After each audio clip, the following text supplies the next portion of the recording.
And it hits me, oh my gosh, this is that triangle. You know, there's explanation for everything that occurred in the Rendlesham Forest incident that doesn't involve aliens at all. It was completely silent. It comes right over our heads.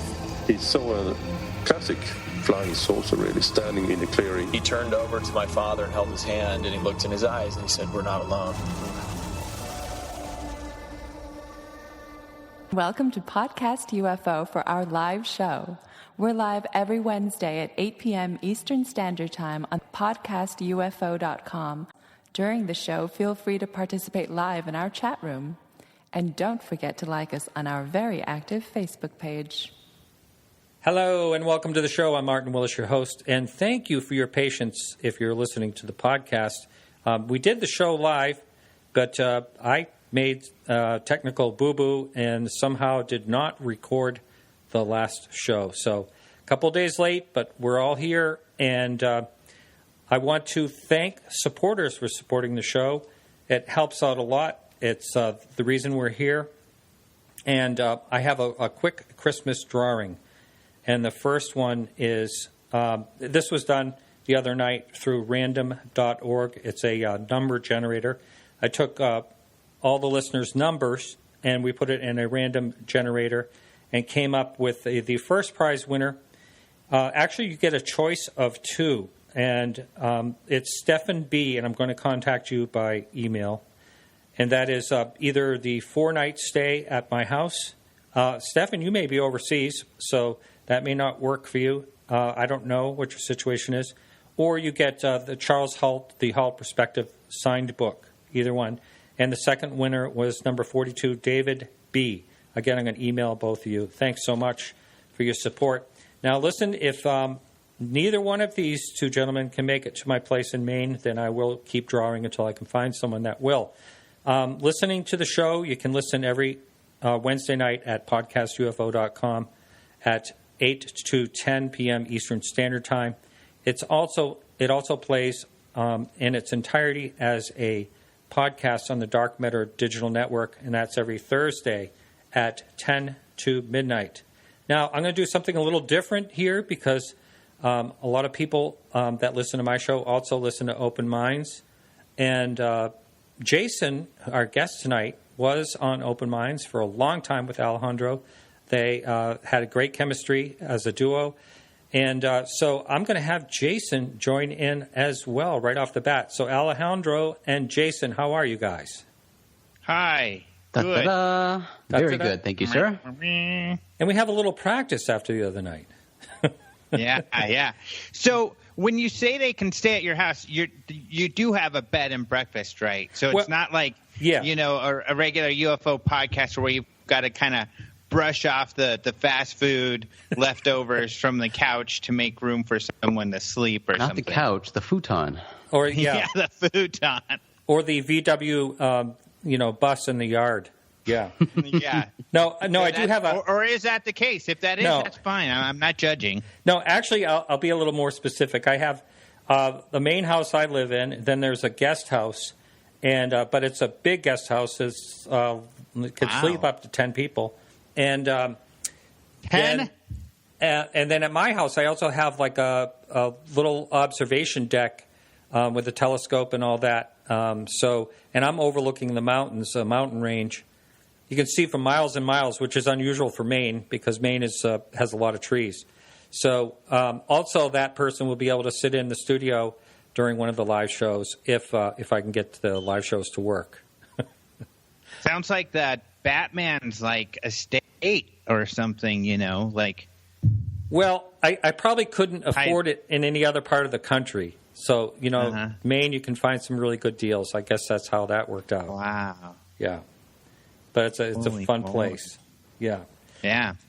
So, you two, let me just ask you two were worked together for how many years? A little more than 35. 6 years. Six years, consciously, subconsciously, probably a couple lifetimes. Lifetimes, yeah. Well, that's great. So I'm going to have you, Jason, sit in, of course, for the news and chime in. And Alejandro, what do we have this week? What do we have? Well, what's interesting is what we recorded on Wednesday. Today's Friday. yesterday, and Jason will know that this can be hard. Yesterday was actually a good day for news in the mainstream press, which is, of course, what we put in our daily UFO headlines. So I just wanted to highlight that and tell people they can go check that at our website. You know, we have the latest on the front page, but if you go to articles in the daily UFO headlines, you'll see that. Just because one of them's pretty cool. It's an interview with Jeremy Corbell, who's a filmmaker who every year he submits some films to the UFO Congress Film Festival, and he'll be doing that again. But he's got a great interview on Omni. So people from Omni interviewed him about his work and also about Edgar Mitchell because he did some stuff with him. But some other local sightings and things like that in there that are kind of cool. So it was just kind of neat that there was – yesterday was such a good news day because today was not so much. But beyond that, other things going on.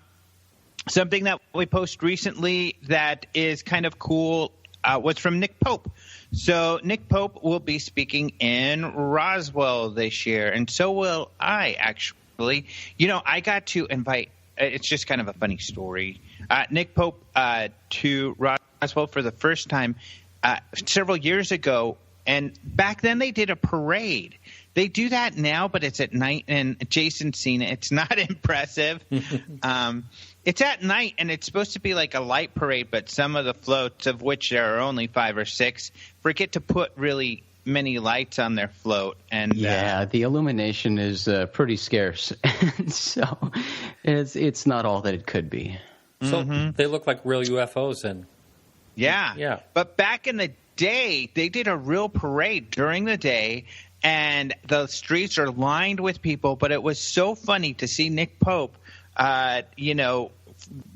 with an American flag at the time he was still living in the UK, waving that around. And he said it was his first, kind of American parade. They don't really have parades like that out in the UK. So it was just this big smile. It was such an experience. But anyway, getting back to what I'm supposed to be talking about, he wrote something that we posted. He wrote it actually for the Roswell Daily Record. And essentially what they're trying to do is ask people, especially locals or people who used to live in Roswell or were affiliated with it at all, to kind of look through their photographs, their family photos, their trinket boxes in the attic, their chests, to try to see if they can find anything that pertains to the famous alleged crash in 1947. So kind of cool. They essentially, some person was criticizing, that case is so old, why are we looking at that again? And he said, when nothing else works, let's try something new.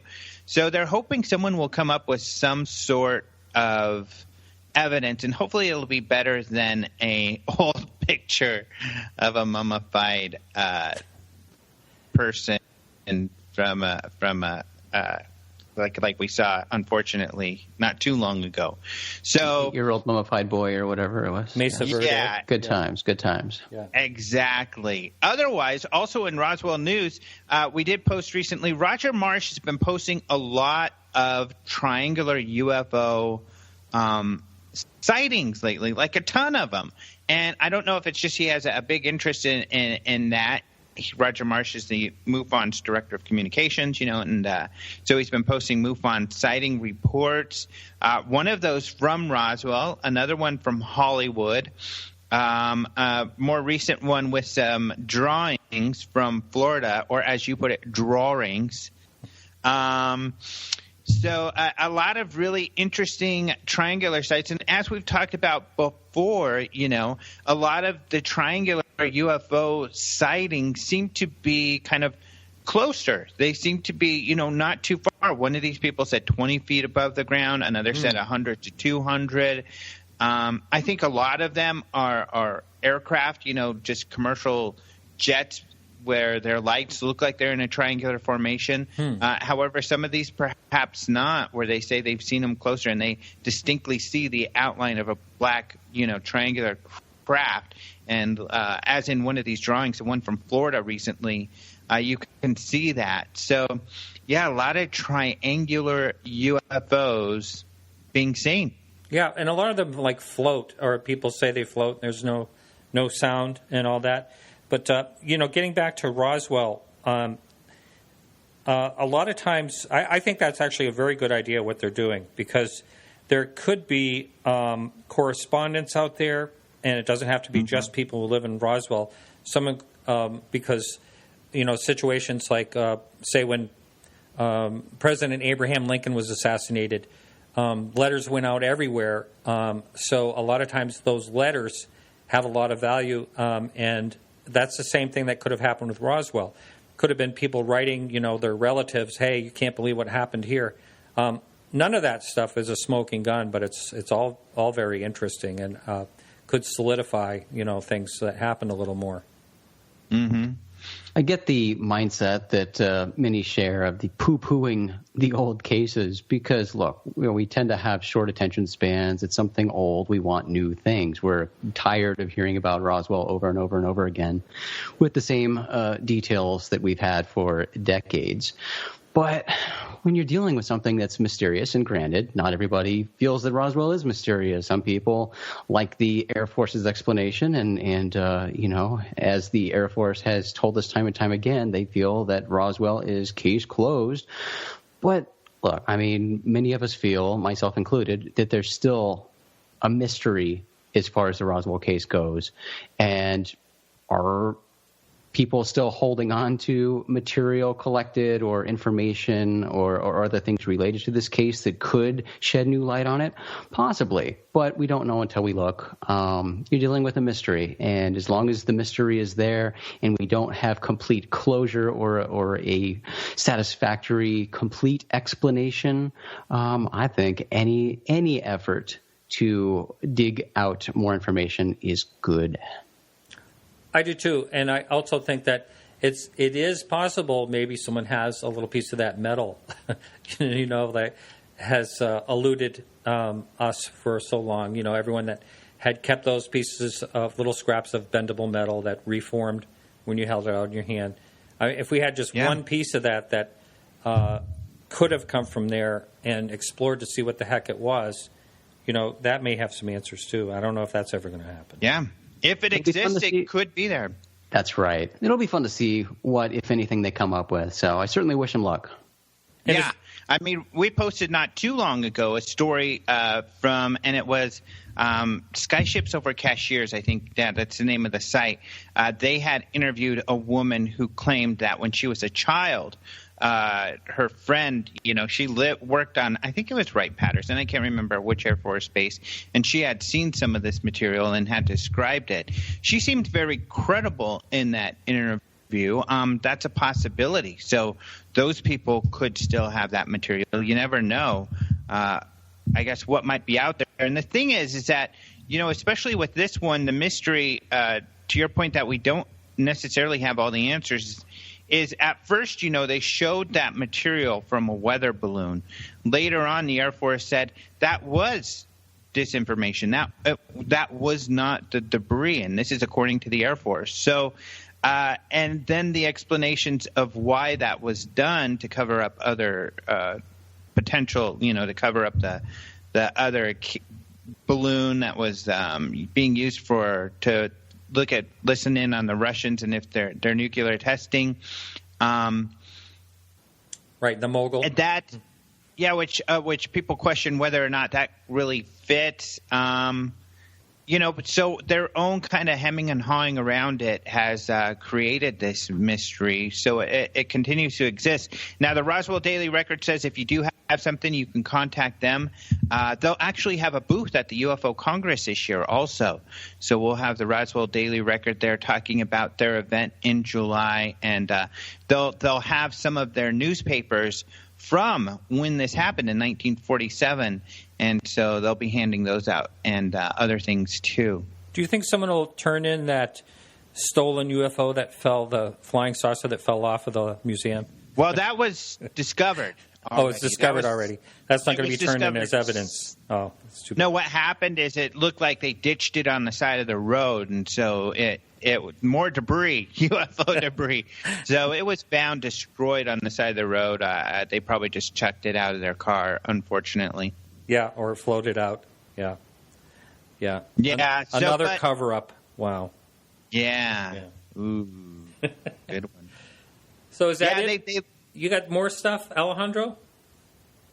That's essentially it, I think. Yeah. Well, I do want to say to the audience out there, check out. It was last Sunday. The date I think was the 18th. Alejandro was on Coast to Coast. Great show. So the listener, try to check that out. You might be able to find that online, or some of you that listen maybe subscribe to Coast. But I thought you did a great job, Alejandro. It was really good, really interesting. Cool.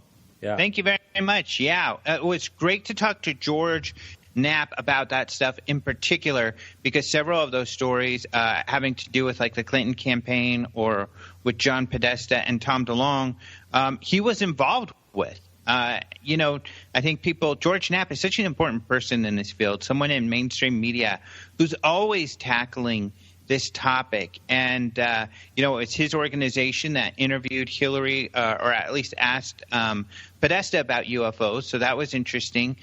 And then also, George Knapp has been kind of a confidant of Tom DeLonge's, and all of this information about Tom DeLonge talking to these Air Force generals and things like that is absolutely fascinating.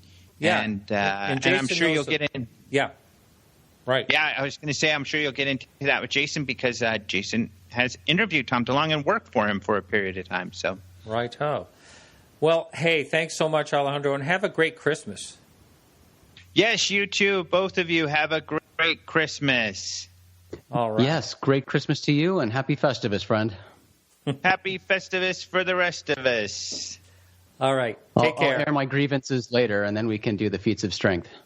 Yep, and then we'll have burritos. Jason and I were planning on having a burrito lunch at this time. I know. But we forewent. Is that the word? Forgoed. Forgot that burrito lunch in order to be talking with you, my friend. I think that's very giving kind up burritos for UFOs, man. That's dedication. I'm still gonna go get one. I'm gonna go get a burrito right now. Uh-oh. You should enjoy, my friend. All right. Take care. Talk to you later. See you guys. All right. So, Jason, again, thanks again for being willing to come back. And really enjoyed round 2. Yeah, that's right. Really enjoyed our talk. We have some. One of the things I forgot to do, and I'm really lucky that I thought of it. It was check the forum. There's some questions up there in the forum. But first of all, for the person who this show is listened to all over the globe, so for someone that doesn't know who Jason McClellan is, please give us your background and what got you into this unusual topic. Absolutely. Well, I have been sort of inside the UFO world since about 2008 or so, and I was given the unique opportunity to work in the field full time, not just doing it for all day every day, but doing it and being paid to do it. So as a salaried full-time position, I served as basically a journalist and researcher fully devoted to UFOs and extraterrestrials. So was actually the first official employee and helped in the formation of UFO media company Open Minds, and kind of helped put all that together and create it into what it is today, and also helped in organizing and producing the International UFO Congress and helping grow that to the largest annual UFO conference in the world.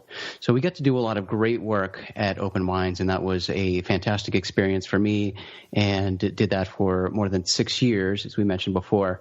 So really went deep down the rabbit hole and had to get up to speed on everything UFO pretty quickly, because my knowledge up to that point was little. Like a lot of people getting into the field, I had a casual interest, But most of my early interest was spawned, through sci-fi. I was a big sci-fi fan, watched a lot of Star Trek, Star Wars, and other sci-fi quite regularly.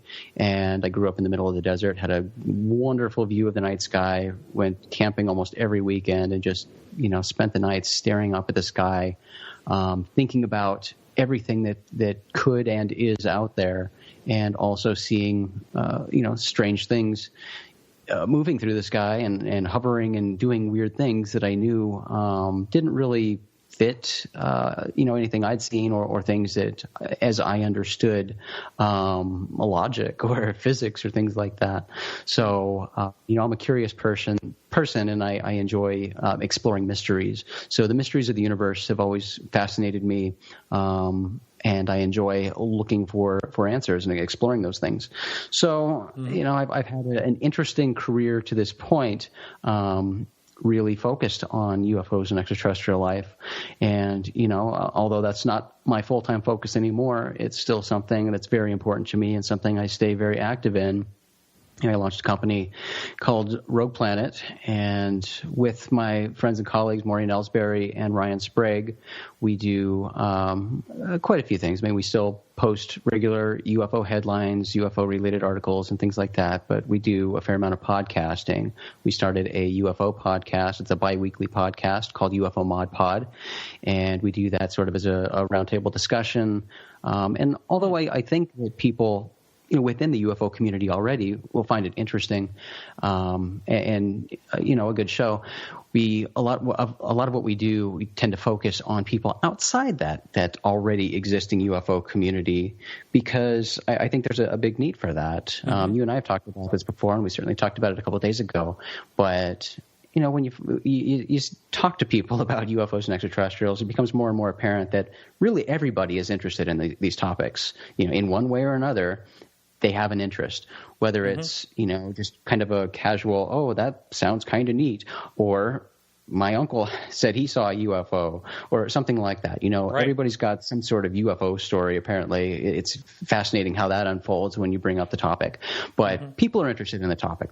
So I like to try to present UFOs specifically, but also extraterrestrial life, as a more digestible, make it more, easily accessible for people who just have that casual interest. Present them, introductory information, bits and pieces here, little bits, teasers, baby steps, and get them interested. And then through that, they'll take their own initiative to do their own research, and then start listening to shows like yours and shows like Open Minds UFO Radio, and going to UFO-related conferences, and really taking that next active step to gaining more information and doing their own exploration. It's kind of weird, I started this show when I had basically very little knowledge and looked hardly at all into the topic, only for the reason that I had a sighting, and the sighting changed, everything basically. And I was on someone else's show. It wasn't even about UFOs or anything. It was actually a comedian out in L.A. had a podcast. I was on that and brought up the sighting. He teased me about it. And then a few weeks later, he said, "Boy, the show's gotten a lot of hits," and he says, "And it's the topic of UFOs," and that's actually what spawned me starting this show, And then I just started looking heavily into the topic. That was back in, I think it was just 2011, so not too long. That's fantastic, and it's a great way to do it. I mean, I know that in my pursuits and the things that I do publicly, whether it's posting UFO-related articles or UFO headlines or podcasts about UFOs, a big part of that is not only to produce content and get information out to people so they can, digest it and do their own research and make up their own minds about these things, but it's also for me. It's a selfish thing. It's my way of staying current with information, my way of learning the new things that are out there, and my way of talking and having these discussions with people who are doing more research and are personally involved in these fields that's my way of learning more and, contributing in this exploration as we go. I mean, that's my thing. Always try to keep learning because that's how that's really the best way, I think, to do it, because I certainly don't have the time to go and investigate sightings and talk to people who claim to have sightings or encounters or things like that. So just having the dialogue with people and that's the best way, I think, to keep yourself current with the latest research and to keep your mind kind of spinning and putting things together as you're piecing the puzzle together. I guess that's kind of what I did and have been doing, is like an immersion into the topic with people that really have explored it deeply. And I find it fascinating and love doing this. Open Minds, how did you find them, or how did they find you? So I was previously working, doing internet marketing for another company, and the owner of that company expressed to me his interest and strong interest in UFOs and extraterrestrials, and told me that he thought about starting a magazine and a company focused solely on UFOs and extraterrestrials. So, of course, that piqued my interest, and he knew my background in video production and just media production in general and writing and things like that. So we started talking, and, over the course of a year, kind of put the pieces all together, everything lined up, and eventually launched a UFO company, which is Open Minds. And so I transitioned over from one company to the other. Wow. I wondered about that. Right place, right time. Yeah, just one of those things. So it was destiny. Right. Now we're going to be talking about your book. Right away when I saw your book title, I had to laugh because the title you see is Only Weirdos See UFOs, and that's kind of like the stigma you hear a lot. But if you read the you continue on in the smaller print of the title, an introduction to the public's misconception of unidentified aerial phenomena and extraterrestrial life. That's the total cover. It's a great book. I've been reading it on Kindle, and the graphic on the front you said was Caleb's. Who was it that did the graphic? Yeah, it's Caleb Hanks. Caleb Hanks is an amazing artist, and he's a musician, an artist, a multi-talented, very creative person. I love him like a brother, and we've done a lot of things together. And he was my first choice when I decided to do a book. I knew that I needed him to do the cover, and I basically presented him with a very easy task. Perhaps not so easy, but a very easy description. Going with that first part, the main title of the book, Only Weirdos See UFOs, I wanted to have art that represented that public misconception that only weirdos see UFOs. So I needed a weirdo on there, some sort of, what I told him, I said, some sort of hick or country bumpkin, the stereotype of somebody that sees a UFO. So I think he captured that wonderfully. And Caleb, I believe, has provided the open and close music for Open Minds UFO Radio. So people have probably heard his music there. He's also the brother of Micah Hanks. Micah Hanks is an author, has some UFO books, and does the Graylian Report. So covers a lot of UFO and paranormal stuff there too. So, and I don't know if he still is, but Caleb used to appear on that show every once in a while too. Now, I think in the show we did before, I mentioned that I thought I heard Stephen Hawking say something along that line, like only weirdos see UFOs. So I'm quickly now looking on Google, and there are a lot of quotes that he had. I can't find that particular one, but basically that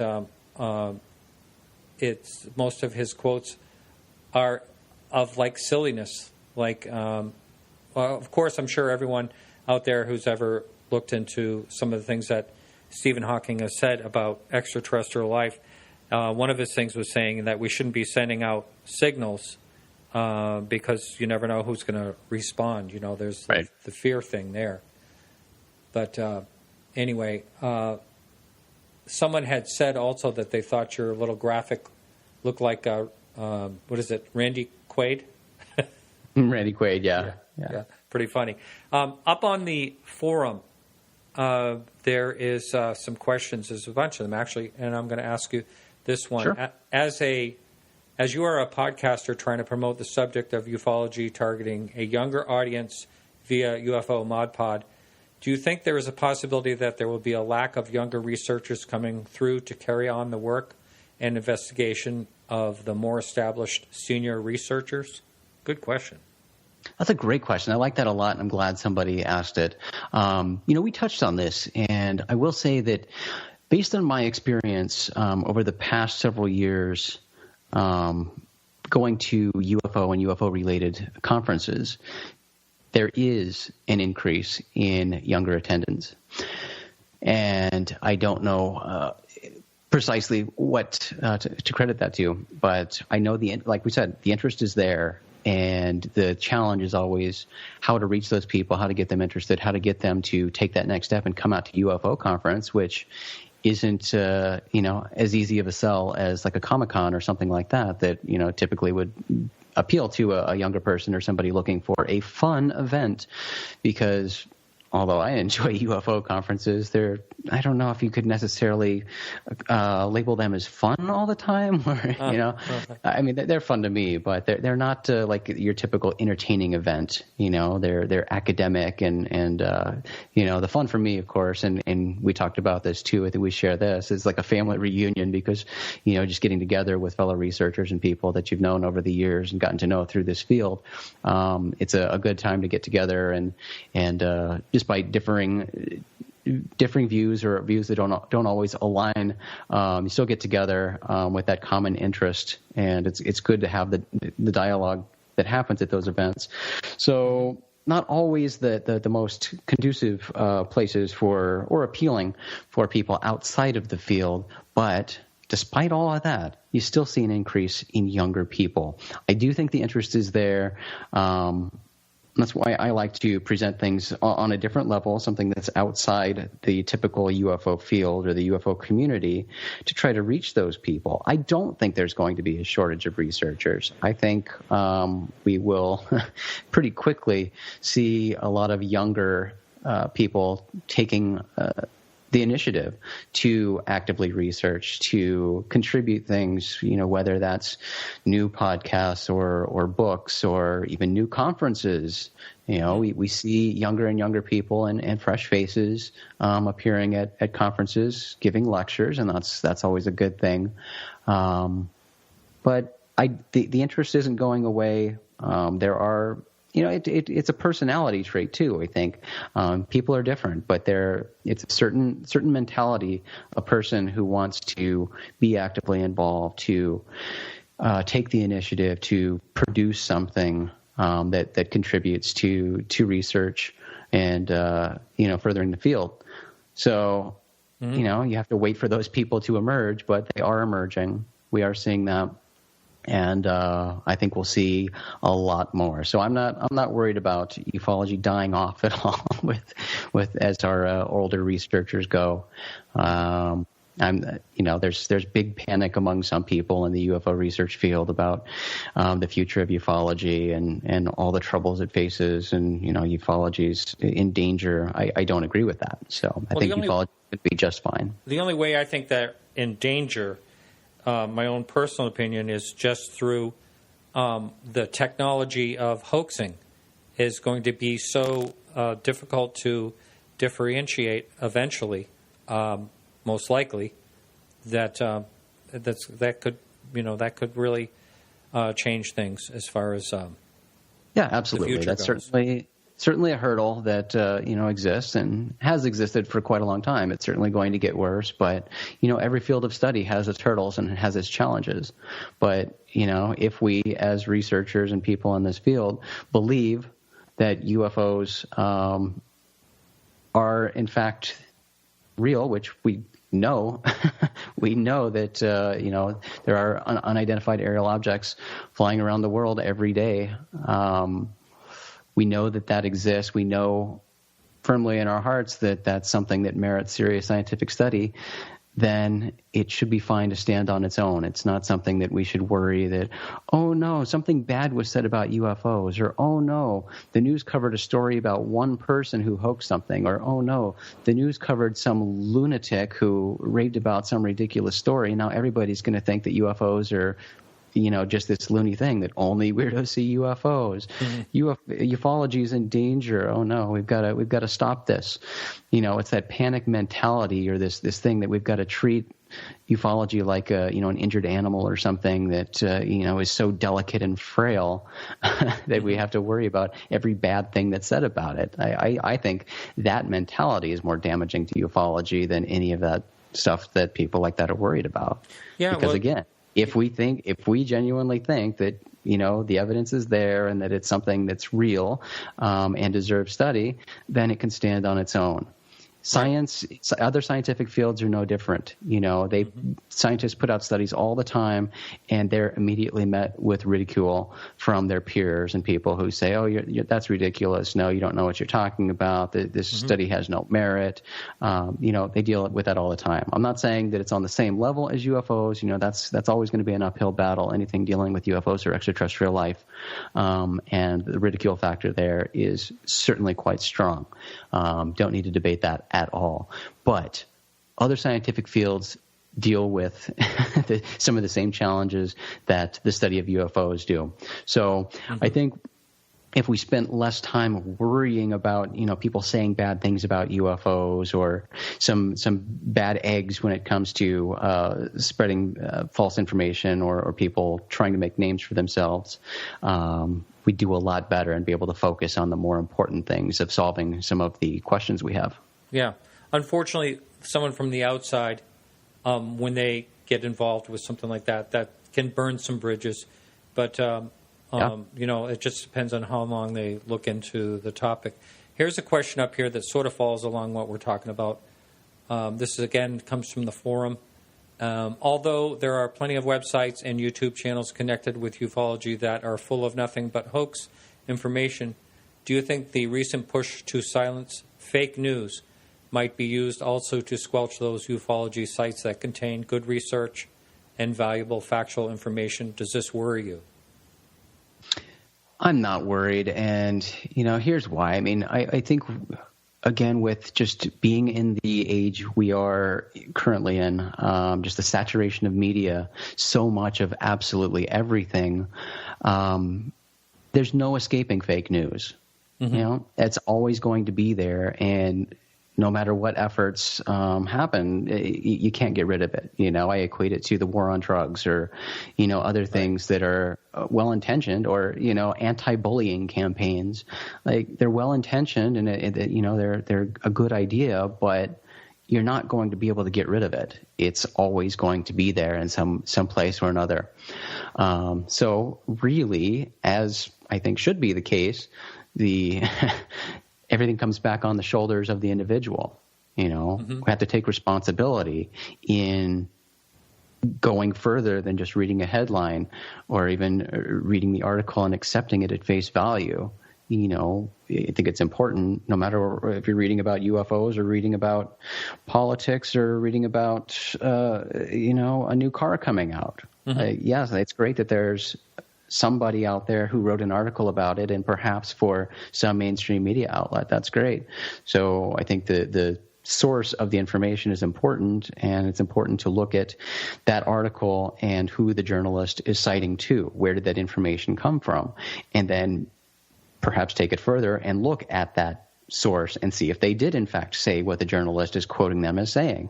Dig a little deeper. Yes, it's time consuming, it takes more time, but when you're dealing with things, especially things that are as big as UFOs and extraterrestrials, dig a little deeper, take some time to do the research, find out where the information's coming from, and then you can make up your opinion based on it. And again, a lot of this is in fact opinion-based. It's not concrete fact, not 100% conclusive evidence. A lot of what we're dealing with is stuff that is contributing evidence, something that can support a claim, and that's what it is, and it can support your existing belief.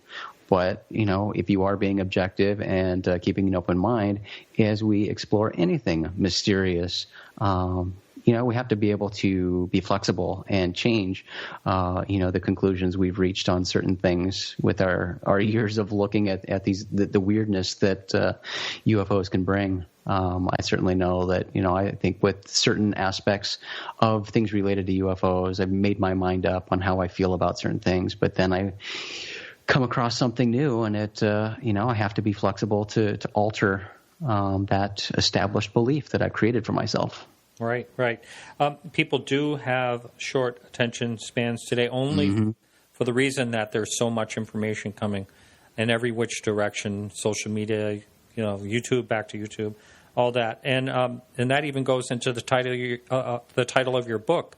You mentioned to me that a few people just saw Only Weirdos See UFOs, and they didn't read the rest of the title, and were upset. That was enough. That was enough, and they were done. They're all, well, I'm not reading that book, or I used to be a fan of yours, but now I have to change my mind.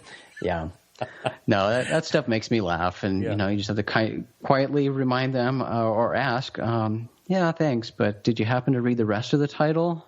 Yeah. And one person even responded, no, and I don't care to, thank you. Yeah. So, okay, well, thanks.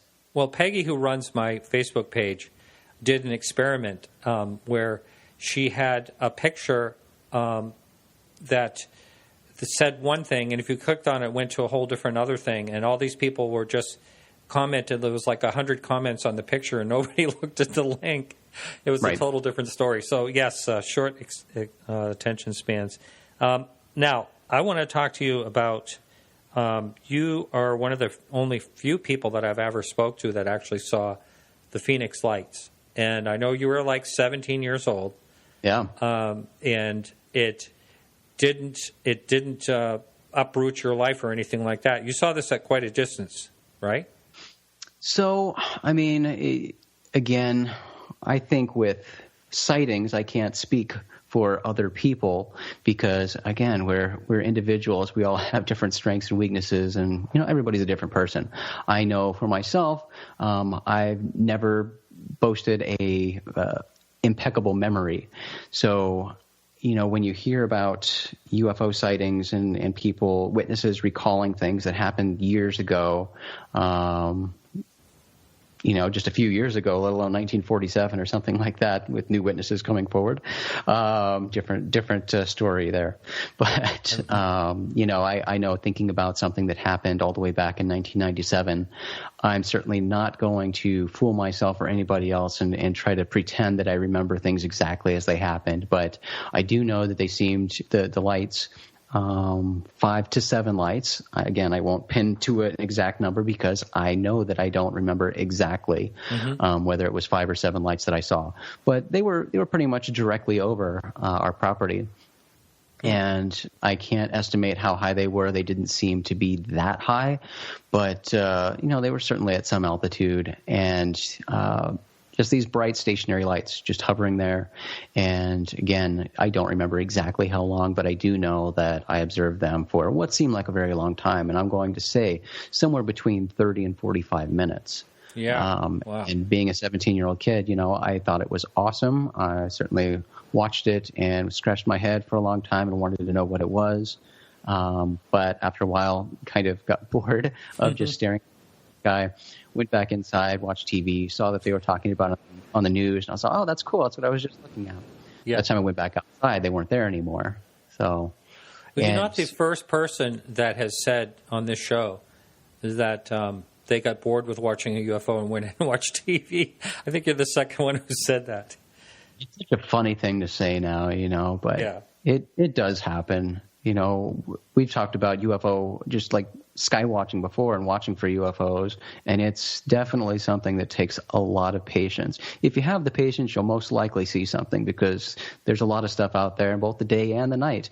Anywhere in the world you want to be, if you dedicate the time, you can probably see a UFO, but it's not for somebody with short attention span, that's for sure. That's right, yeah. And out there in the desert, you have, when you get away from the light pollution, you can see some stars. I mean, you see a big, wide open sky. It's beautiful. Yeah, where I grew up, it was away from absolutely everything. And, you know, it was one of the reasons I loved camping so much, because you could, I mean, you could see so much of the sky that, you know, you could actually see the Milky Way, and you could see just, you know, millions and millions and millions of stars. So absolutely incredible sky view. So, yeah, had a really good view, and also where we were had a really good view of out toward the Barry Goldwater Range, where A-10s routinely drop flares. So, you know, I saw flares, military flares dropped all the time. So I was quite familiar with military flares. So, you know, I can confidently say what I saw was not military flares. Right, and that's important because, you know, there is some actual filming that you see when you look into the Phoenix Lights that were actually flares, or that were launched later on that night, whether it was to throw people off or not. But now the aftermath of that, what was that like? I mean, you must have known that there was a lot of hassling going on between, you know, Fife Symington, but I mean they were getting calls. Everyone was calling in about it for I think days afterwards, and it was probably on the news for quite a while, right? Yeah, as we know, I mean, they did a good job at the time of trying to downplay it. You know, and Symington's spoken about that many times now. But yeah, I mean, they did a good job, and you know, the local media did a good job of, you know, sort of staying curious about it.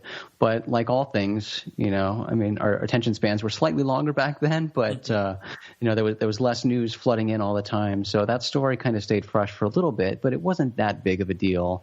You know, I remember seeing it on the front page of the paper and stuff. But yeah, I mean, people were still curious about it, but you know, I don't recall it being something that the public was really all that interested in. They were curious, but, you know, aside from the thousands of people who did call in to Symington's office and the city council looking for answers, you know, those things kind of go away. Right. Someone wanted to know in the forum as well, is what was your favorite UFO case that you've reported on as a journalist? Well, let's see.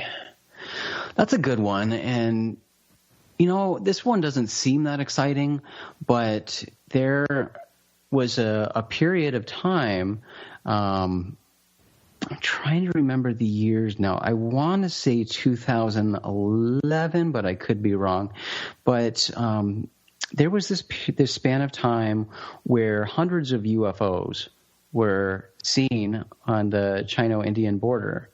And these lights were reported and investigated by the Indo-Tibetan police force, the military, chief astronomers there.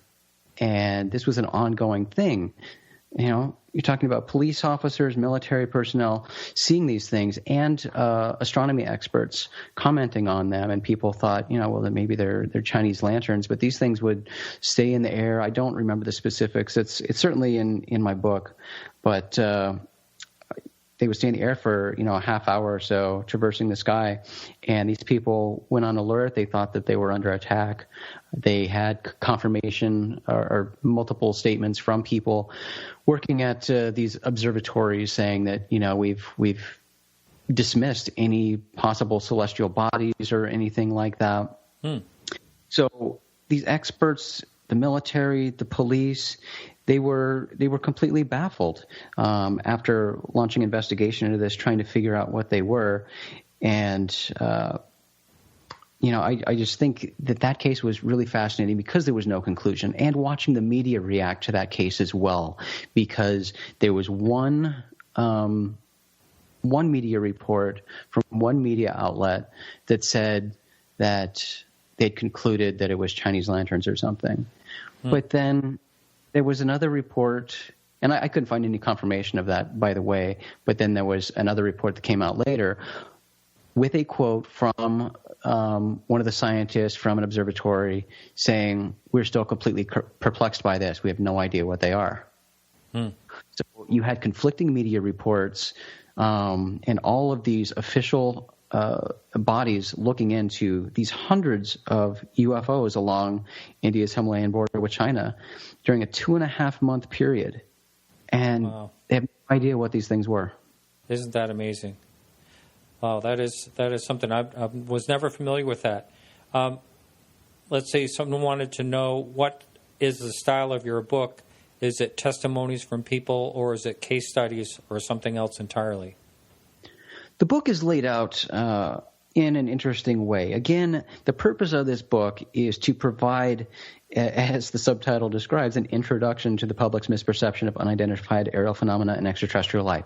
So it gives little bits and pieces here and there, starting off with sort of the history of the modern UFO era and looking at, pointing out to people in the general public who might not be familiar with the fact that the government has, governments around the world has and do investigate UFOs.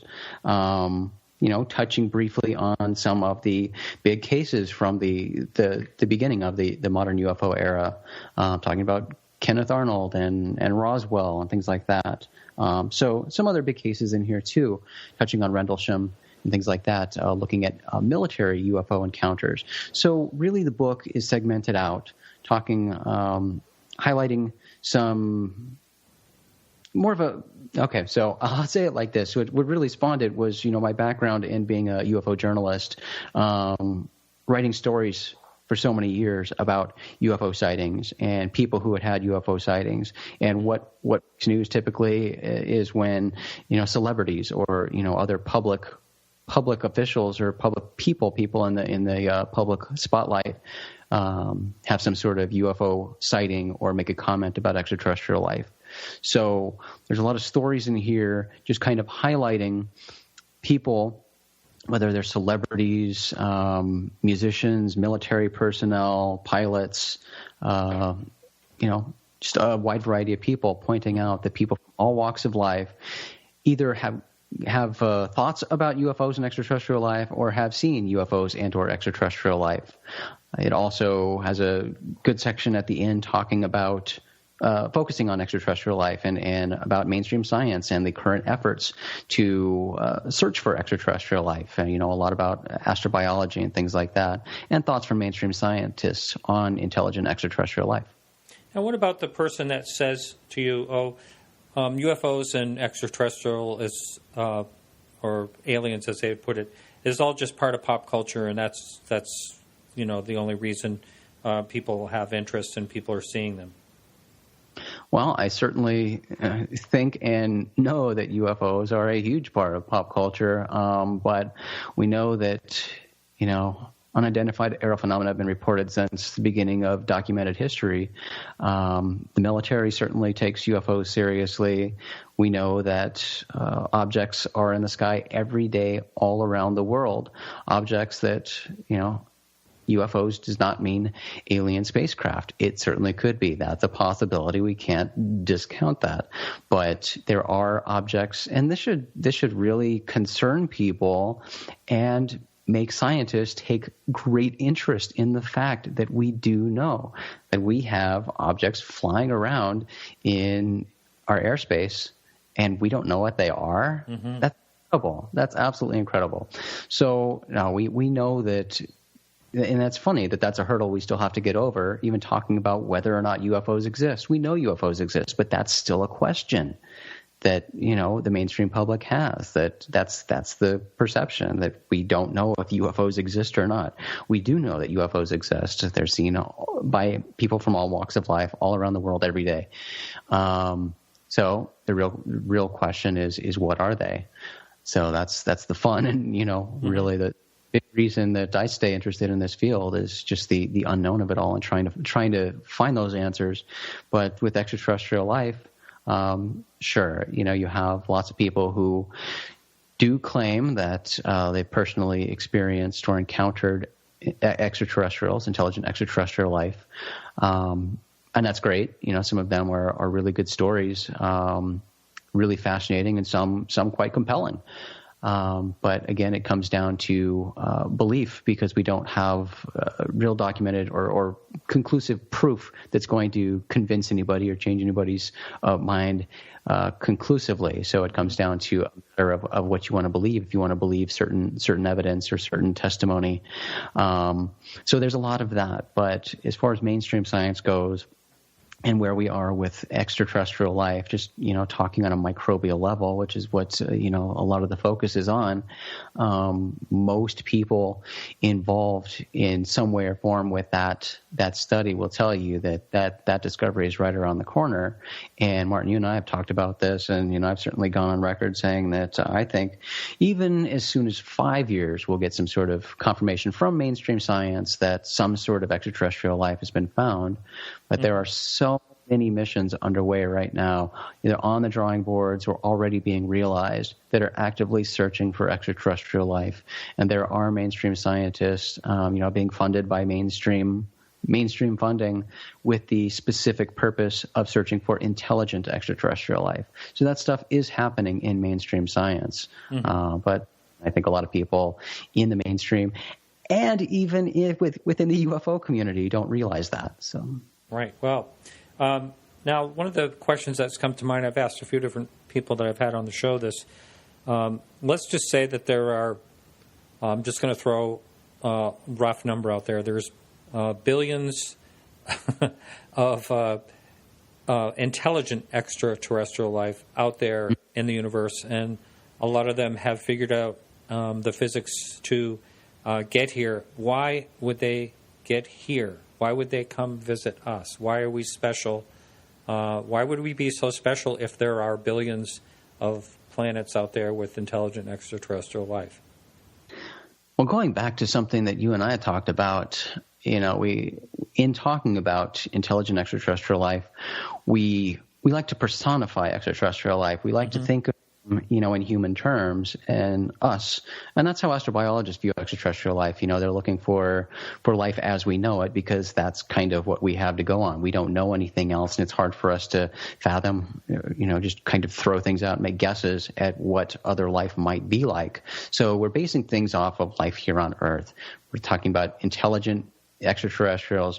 We're thinking of them as we would humans, with human personalities and, different human minds.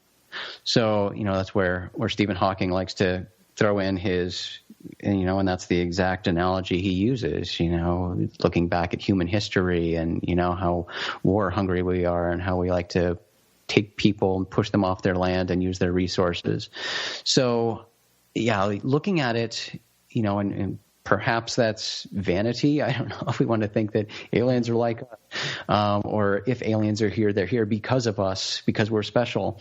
I don't necessarily. I think that's certainly a possibility, but it's just a guess. We're guessing that right. if they're here, they're here because we're special or there's something interesting about us, and that may not be the case. It could be that as Hawking and others feel that. They're interested in our resources. So whatever their sensors or their technology concluded that, the resources we have here on our planet would be of value to them. But, it could be like us going on a road trip, driving down the freeway. Just because we drive by a certain gas station or through a certain town doesn't mean that town is special, or, we thought that town was particularly interesting, so we decided to drive through it. It just happened to be there when we were going by. Wow. Very good analogy to that. I have wondered, that is the question. Another question, I should say, and why they would think we're so special is baffling. But I never thought of the resources that could be. Again, Well, and also think about this. I mean, if space travel is so easy. For some beings out there, some civilizations, think about it like TV too. If we're watching TV and flipping through the channels and stop on a channel, it's because we saw something that looked interesting. We might not necessarily have intended to watch that show, and we might not stay watching that show, but hey, we saw it. We'll check it out for a little bit. Mm-hmm. Very good. Tom DeLonge, we said we were going to talk about him. Now, you worked with him. I know you went out first. You and Maureen went out and actually interviewed him. a number of years ago, and then you got to know him and stayed in touch with him and then worked for him for a while. He's been in the news a lot, or the UFO news at least, a lot lately. And I know you and I spoke about this the other night on the show, and one of the things I mentioned to you, and I thought you had a really good point, was I thought that he'd be like the perfect person to send along misinformation to. And you said basically that he was aware of that. Yeah, absolutely. And, that's certainly the thought that I think crossed most people's mind when we all heard about it. But, Tom, from the very start, I think, was hit with that question. And I think George Knapp might have been the one to pose it to him the first time in a public interview. But, yeah, Tom said that he is convinced that he's not being fed information or used for disinformation because, and this is his explanation and why he personally feels this way, is that these advisors of his, these military and government and other important individuals are not giving him information. They are simply basically responding or confirming things that he's presenting to them, things that he's come up with based on his decades of research. Tom is, surprises people, but in my opinion, Tom is one of the most well-read people when it comes to UFOs. He's been, actively researching UFOs, for decades, and, is quite well read and goes pretty deep on the subject. So he's not a newcomer to UFOs at all. And being who he is, as a rock star and public figure, he's certainly capitalized on that over the years and arranged personal meetings with a lot of the leading researchers in the field today. So, his activity in the UFO research world is nothing new. And he's aware, certainly, of, disinformation campaigns and all the negative bad guy, reputation the military has surrounding this topic. He is 100% convinced that, he's been given good information or confirmed the information that's being confirmed is good. He trusts the people that he's working with. And people think that Tom's deceptive or that, he's doing what he's doing for money. I disagree with all of that 100%. I will just say that this is just my personal opinion based on my personal relationship and experience with Tom. I genuinely believe that what he is doing is something that he firmly believes is good for the field of UFOs. He genuinely has a passion for this, and it's what he wants to do with his life. I mean, he left a lucrative music career to focus on this type of stuff and other things that he wants to do. He's doing this out of love. And if he wanted money, he could certainly quickly turn around, rejoin Blink-182 and go on tour. And that's certainly not off the table at this point. But I will say what he's doing and the work at To the Stars, I think is really good, really exciting. He's doing a lot of fun stuff that he's always wanted to do that ranges from all sorts of things, from comic books and novels and movies and TV shows and music. So he's doing the things he loves, and he has the means to do it.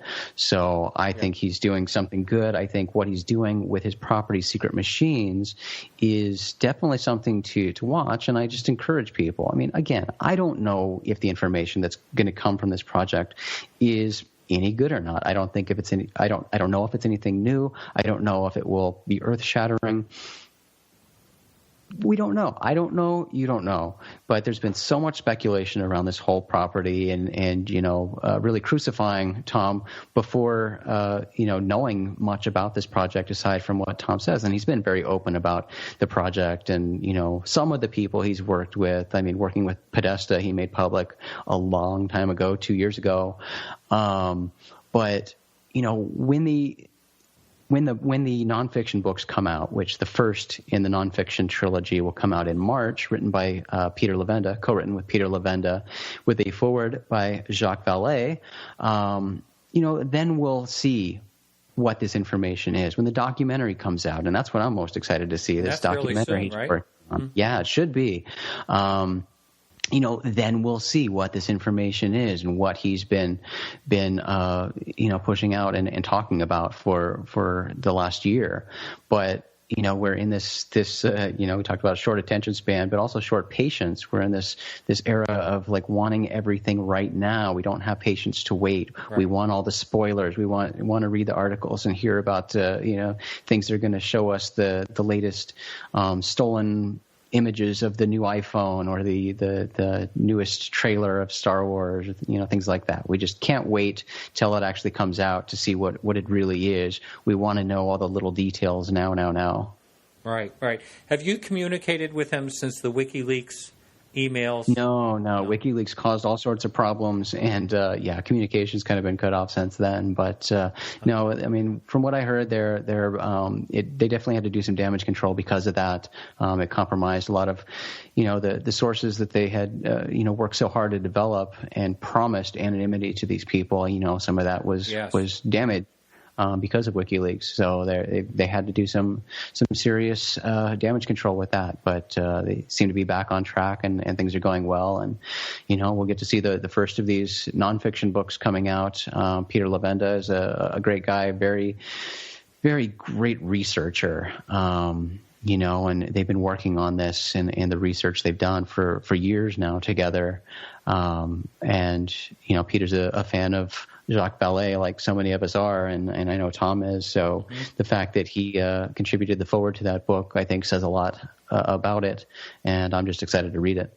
Now, you mentioned earlier that you and I agree on this, that within a short period of time, I think it will be public knowledge that there will be a discovery of extraterrestrial life. Whether it's intelligent or not, I have no idea. But the last question I'm going to ask you on the forum here is, do you think at least some kind of partial disclosure, boy, I'm having a hard time here, partial disclosure is coming? People like to, in this field, latch on to certain buzzwords, and I don't know, for one reason or another, they always rub me the wrong way, because I think they overcomplicate things. Disclosure is one, consciousness is another. When really what people are typically talking about when they use those words is something that's very, very basic. And with disclosure, I've said this, since I started in the UFO field, and I have the same mindset now. I don't ever think there will be some grand disclosure like some people think there will be, like a president coming forward and saying, surprise, we lied all these years. We've known everything. Here's what we know. Here you go, guys. We're finally stopping our lies. That'll never happen. There's never going to be an admittance of prior knowledge or intentional deception. That won't happen. I think when something's discovered, that will be announced, whether through it's a NASA press conference or something like that. And then it is what it is. If there's something to do from then on out, if there's, additional missions launched or further investigation to do, then it'll happen. But I don't think it's going to be some big hullabaloo or something earth-shattering. I mean, it is pretty earth-shattering, but I don't think it's going to be this grand government thing where they come forward and say, all right, we've discovered it, and P.S.